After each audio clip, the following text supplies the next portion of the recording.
देश को आजादी मिली कैसे मिली? देश को आजादी तालियां बजाने से नहीं मिली। कुछ करने की आवश्यकता है, अपनी ताकत का एहसास कराने की आवश्यकता है। सारी विरोधी पार्टी, समाजवादी पार्टी ने भी, भारतीय जनता पार्टी ने भी, कांग्रेस ने भी।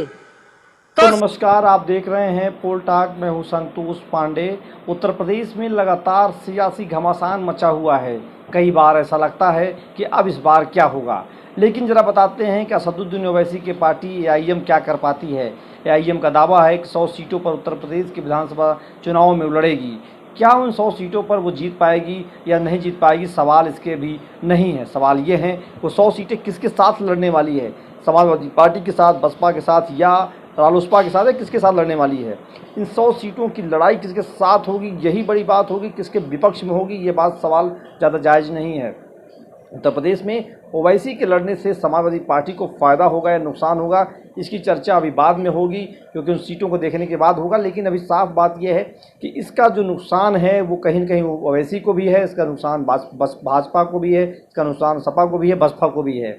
अगर जिसके साथ ओवैसी की पार्टी का गठबंधन होगा, फ़ायदा उसे होगा कि नहीं होगा, ये भी देखने वाली बात होगी। माना जा रहा है कि ओवैसी की पार्टी का गठबंधन बसपा के साथ हो सकता है। बसपा के साथ मायावती गठबंधन होने के बाद क्या वो हरिजन इनके साथ जुड़ पाएंगे, नहीं जुड़ पाएंगे, तमाम सारे सवाल हो गए। क्योंकि उत्तर प्रदेश के जो हरिजन हैं वो सॉफ्ट होते हैं, और जो हैदराबाद का जो टोन है, जो सिस्टम है, क्या वो यूपी में सेट हो पाएगा, नहीं हो पाएगा। क्योंकि बंगाल में पूरी तरह से फेल होने वाली एआईएम इस बार अब उत्तर प्रदेश में अपनी नज़र टिकाई हुई है। समाजवादी पार्टी उन तमाम चीज़ों को देख रही है। जैसे समाजवादी पार्टी प्रत्याशियों का चयन करेगी, जिस हिसाब से वो जहां मुस्लिम बाहुल होंगे वहां मुस्लिमों को उतारेगी, क्योंकि वहां पर उसे टक्कर जो मिलने वाली है वो भाजपा से नहीं, उसको टक्कर मिलेगी ओवैसी से। तो उन 100 सीटों को अगर देखा जाए तो समाजवादी पार्टी के लिए मुश्किलात ज़रूर होंगे, लेकिन समाजवादी पार्टी से भाजपा के लिए भी मुश्किलात होंगी। क्या वो 100 सीटें भाजपा जीत पाएगी, क्या उन 100 सीटों भाजपा अपनी प्रत्याशी उतारेगी या अपने गठबंधन दलों को देगी, तमाम सारे सवाल रहेंगे। पिछली बार 2017 के चुनाव में भाजपा गठबंधन ने 403 में से 325 सीटें जीत करके यह दाखिल कर दिया है, बता दिया है कि भाजपा सभी सीटों पर जीतने का प्रयास करेगी। लेकिन वहीं ओवैसी की पार्टी ने जिस तरीके से बता दिया 100 सीटों पर चुनाव लड़ेगी, उसकी भी बात हो रही है।